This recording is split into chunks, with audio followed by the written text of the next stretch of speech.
కోదాడ పట్టణంలో ఉన్న Venkatalakshmi rice mill వద్ద ఐకేపీ సెంటర్ మహిళల ఆందోళన.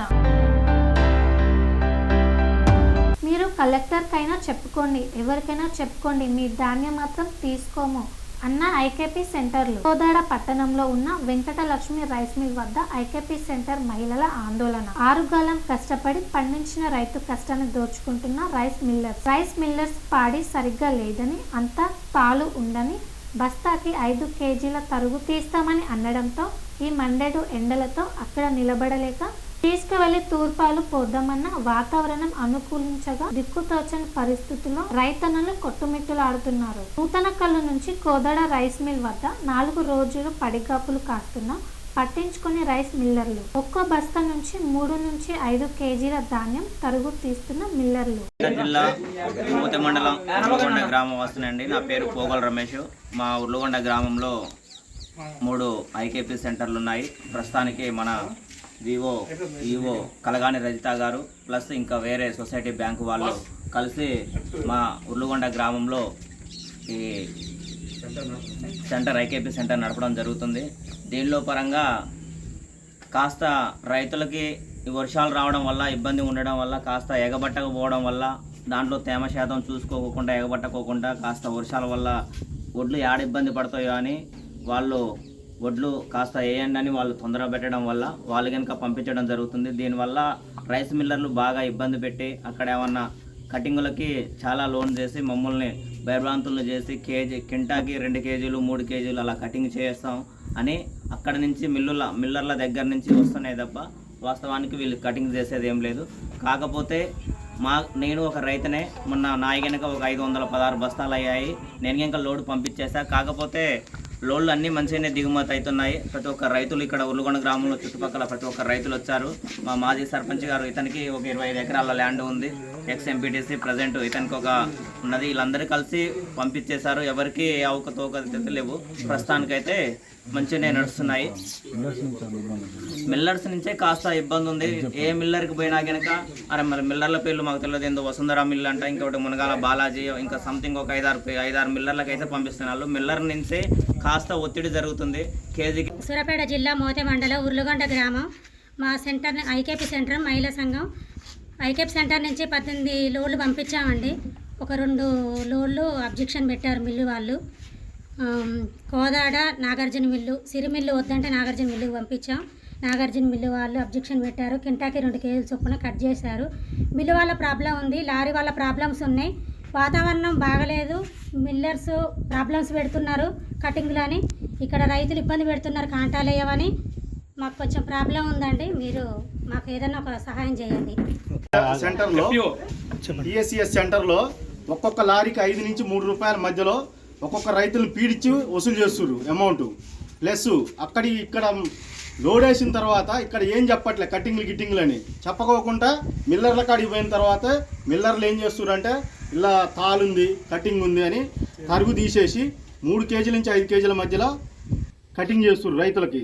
రైతులు ఏంటంటే పొద్దాక కష్టం చేసి సరే ఇక్కడ వాళ్ళకి ఏదైనా ఇన్స్ట్రక్షన్స్ ఉంటే ఫస్ట్ ఇన్స్ట్రక్షన్స్ చెప్పిన తర్వాత మీరు ఎగబోయాలి, ఇంకేమన్నా ఉంటే చేసుకున్న తర్వాత వీళ్ళు కూడా ఐకేపీ సెంటర్ నడిపించేటోళ్ళు కూడా ఫస్ట్ ఇన్స్ట్రక్షన్స్ ఇచ్చి చేసిన తర్వాత ఏమైనా కటింగ్లు ఉంటే ఈయనే చెప్పాలి. రైతులు జాగ్రత్త పడతారు.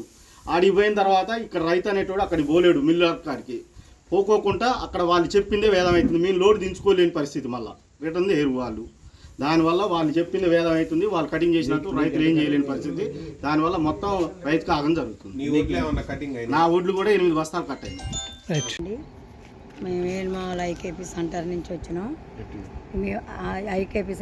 ఏన్మాల ఐకేపీ సెంటర్ నుంచి వచ్చినాం. మా మండలం ఎస్ఆత్మకూరు. మేము కోదాడు వెంకటలక్ష్మి రైస్ మిల్లుకి మా ఐకేపీ సెంటర్ నుంచి లారీ పంపించినాము. లారీ పంపిస్తే 5 రోజుల నుంచి ఇక్కడనే ఉంది. 5 రోజుల తర్వాత సీగొట్టి ఇప్పుడు మాకు వడ్లొద్దు, మీరు ఎవరికి చెప్పుకుంటారో చెప్పుకోండి అంటే అట్లేం సార్ అట్లా మాట్లాడొద్దు, ఆడవాళ్ళని కూడా మర్యాద లేకుండా మాట్లాడొద్దు అని వాళ్ళు అన్నారు. మేము అన్నాం అంటే అదేం లేదమ్మా, మీ లారీని తీసుకొని వెళ్ళిపోవచ్చు, నువ్వు ఎవరికి చెప్పుకుంటావో చెప్పుకో, కలెక్టర్కి అయినా చెప్పుకో, మాకేం అభ్యంతరం లేదు, కలెక్టర్ వచ్చినా మేము మాట్లాడతామంటారు సార్. ఎన్ని ఓట్ల బస్తాలు ఉంటాయి మొత్తం? 800 850 సార్. 850 బస్సాలు అసలు తీసుకొని అంటారా? అస్సలు తీసుకొని అంటారు. మీ బండి గేట్ దగ్గర కూడా రాని అని అంటారు సార్. ఓకే. కొంతమంది ఇప్పటి వరకు తీసుకున్న వాటి గురించి చెప్పండి. ఇక్కడ వీళ్ళది వదిలే ఇప్పటి వరకు తీసుకున్న వాటి గురించి చెప్పండి. మీరు దాని గురించి చెప్పట్లే, మీరు దాట వేసి వీళ్ళ విషయం చెప్తున్నారు. మీరు ఇప్పటి వరకు తీసుకున్నాయి డీటీ గారి పరీక్షలోనే మీరు తీసుకున్నారా? అవన్నీ కరెక్ట్ గానే ఉన్నాయా? ఎన్ని కేళ్ళు తరుగులు తీసారు? పరీక్షలు చేసారు? డీటీ గారి పేరు చెప్పండి. ఇంతకుముందు డీటీ గారు, ఆర్డీఓ గారు ప్రతి లారీకి వాళ్ళు ఎందుకు వస్తారు సార్? ప్రతి లారీకి వచ్చి ఏడా కూర్చుంటారా? చెప్పండి. రోజు ఏడా కూర్చుంటాం, మనం వచ్చి కూర్చోమనండి. వద్దంటాం మేము, చెప్పుకుంటాం. వాళ్ళే చెప్పారు ఇటు సంగతి ఎట్లా ఉంటుంది, ఇట్లా ఈ విధంగా ఉన్నది, ఈ విధంగా ఈ క్వాలిటీ ప్రకారం మీకు ఎఫ్ఏకే ఉంటది కదా గవర్నమెంట్ రూల్. ఏది చూపించండి. ఇంకా ప్రతి నేను ఉంటే జియోలో ఉంటది, జియో కాపీ ఉంటది కదా సార్. ఇప్పుడు ఈ విధంగా ఉండాలి, ఆ క్వాలిటీ ప్రకారం రావాలి కదా. తరుగులు పోవండి. ఎఫ్ఎఫ్యూ నామ్స్ ప్రకారం ఉన్న వాటికి తరుగులు పోవు. లేకపోతే మొన్న సార్ వచ్చారు, ఎవరు ఆర్డీఓ సార్ వచ్చారు, డీటీ గారు వచ్చారు, ఎంఆర్ఓ గారు వచ్చారు, భాస్కర్ సార్ వచ్చారు. వాళ్ళ సమక్షంలో శాంపిల్ తీసి రైతు సమక్షంలో, సార్ సమక్షంలో శాంపిల్ తీసి ఆర్టీఓ సార్కి, ఎంఆర్ఓ గారికి, డీటీ గారికి, తేమ శాతం మ్యాచర్ మిషన్ మీద చూస్తారండి. తేమ శాతం ఉంది కాదు ప్రాబ్లమ్స్. దాని లేకపోయాక తాలు క్వాలిటీ మొత్తం డ్యామేజ్ ప్యాడ్. దానివల్ల ఆ రోజు సార్ ఉన్న రోజే తీసి మా శాంపిల్. అంటే మామూలుగా ఇప్పుడు మీరు చెప్పిన దాని ప్రకారం బస్తాకు వచ్చేసరికి క్వాలిటీ సార్, టెక్నికల్ సార్ ఉన్నారు కదా, క్వాలిటీ సార్ ఒక విషయం చెప్పానండి. వాళ్ళు అనాలిసిస్ చేసిన ప్రకారం తీస్తాం. అదే ఎన్ని తీస్తారండి? ఎంత పర్సెంటేజ్? ఎన్ని తీసారు? ఒక బస్తాకు వచ్చేసి ఎన్ని తీసారు? ఒక బస్తాకి ఇంతనే ఉండదండి. ఇప్పుడు ఒక క్వింటల్లో 1% వరకు తాను ఉండదు.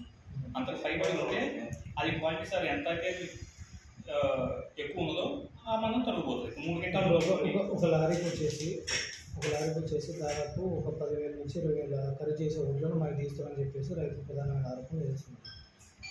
రైతుల ఆరోపణలు అంటే అది దాని మీ మిల్లి పేరే ఇప్పుడు వాళ్ళు మామూలుగా వాయిస్ తీసుకున్నారు. దానికి సంబంధించి మీ ఇక్కడికి వస్తే ఇక్కడ ఏదో ఇష్యూ అవుతుంది. దీనికి సంబంధించి వాయిస్ తీసుకుందామని వచ్చినాము. తీరు వచ్చేసి ఇక్కడ ఏదో అవుతుంటే వాళ్ళది కూడా తీసుకున్నాం. అయితే ఇప్పుడు మనకు అన్నది అధికారులకు చూపించాం. ఈ క్వాలిటీ వస్తే మీరు మాకు నడవదని మళ్ళీ రేపు మేము బియ్యం పెట్టాలి. ఐకేపీలో ఆల్రెడీ 40 కేజీలకి 41, 42 అట్లా వాళ్ళు ఎక్కువ తీసుకొని ఇక్కడికి వస్తున్నారు. మళ్ళీ మీరు కాటాలు పెట్టించండి. ఆల్రెడీ మీరు కూడా వచ్చిన కాటా ప్రకారం కాటా రాస్తారండి. తరుగు అనేది మీకు అర్థం కాని విషయం ఏంటి అంటే, మీరు ప్రతిసారి అదే రిపీట్ చేసే మాట ఏంటంటే, మీకు తరుగు తీస్తున్నారు అని. ఎఫ్ఏక్యూ నామ్స్ ప్రకారం ఉన్న ప్యాడీకి ఎటువంటి తరుగు ఉండదు. ఉత్తమ్ గారు ఈ మధ్యకాలంలో ప్రెస్ మీట్లు మాట్లాడినప్పుడు విన్నారా? అంటే మేము మాకు ఇప్పుడు టెక్నికల్ అసిస్టెంట్ సార్ ఉన్నారండి, ఉత్తమ్ కుమార్ రెడ్డి. ఆ నామ్స్ లోబడి ఉన్న ప్యాడీకి మాత్రమే తరుగు ఇస్తుంది. అది డీటీ గారు, మన క్వాలిటీ ఇన్స్పెక్టర్ ఉంటారు కదా, వాళ్ళ సమక్షంలో అనాలిసిస్ చేసి తీస్తారు. వాళ్ళు చెప్పిన మీ దగ్గరకు వచ్చినటువంటి దాన్ని ప్రతి ఒక్కటి అధికారుల సమక్షంలోనే జరిగింది. అది రైతు సెంటర్ వాళ్ళు, రైతుతో సంబంధం లేదు, సెంటర్ వాళ్ళు వస్తారు కదా, ఆ సెంటర్ వాళ్ళు రైతుతో మాట్లాడుకుంటారు. అదే సెంటర్ పట్టించుకోకపోతే వాళ్ళ తరఫున రైతులు వస్తున్నారు. నారాజు గారు అనాలిసిస్ చేసిన తర్వాత సెంటర్ వాళ్ళకి తెలియజేస్తారు, వాళ్ళు రైతుతో మాట్లాడుకుంటారు. ఓకే అనుకున్నప్పుడు సెంటర్ వాళ్ళ సమక్షంలో అనాలిసిస్ చేసి దిగుతాయి. లేదు అంటే క్వాలిటీ సార్ని పిలిపించుకొని చెప్తాం మేము. వాళ్ళు వచ్చిన తర్వాత అనాలిసిస్ చేసి వాళ్ళ ప్రకారం నింపేస్తాం. స్వామి బోధానంద గోసేవ ఆశ్రమం సైథాపూర్. జ్యోతిష్యం, వాస్తుశాస్త్రం మన పూర్వీకులు మనకిచ్చిన వరం. దుర్గాదేవి, కాలభైరవ ఉపాసనతో వాక్సిద్ధి పొందిన శ్రీ బోధానందగిరి స్వామివారు మీకు ఎలాంటి సమస్యలున్నా, వాటిలో ముఖ్యంగా ధన నష్టం, ఆరోగ్య నష్టం, భార్యాభర్తల మధ్య గొడవలు, ప్రేమించుకున్న వారు దూరం అవడం, ఎన్ని సంబంధాలు వచ్చినా పెళ్లి ముడి పడకపోవడం, రోడ్డు ప్రమాదాలు, అప్పుల బాధలు, వ్యవసాయంలో నష్టాలు, పెద్దల మాట పిల్లలు వినకపోవడం, ఆరోగ్య శాంతి, గృహశాంతి, మనశ్శాంతి లేకపోవడం, ఇలాంటి సమస్యలు ఉన్నట్లయితే ఒక్కసారి స్వామీజీని కలవండి. మీ సమస్యలకు తగిన పరిష్కారాన్ని పొందండి. అంతేకాక అన్ని రకాల వ్యాధులకు గోపంచకవ్య మరియు మూలికా వైద్యం చేయబడును. నమ్మకంతో రండి, ఆయురారోగ్యాలతో వర్ధిల్లండి. మా అడ్రస్ స్వామి బోధానంద గోసేవ ఆశ్రమం, సైదాపూర్, వీరభద్రస్వామి గుడి దగ్గర, యాదగిరిగుట్ట. సంప్రదించవలసిన నెంబర్ 9849213754 మరియు 9618034138.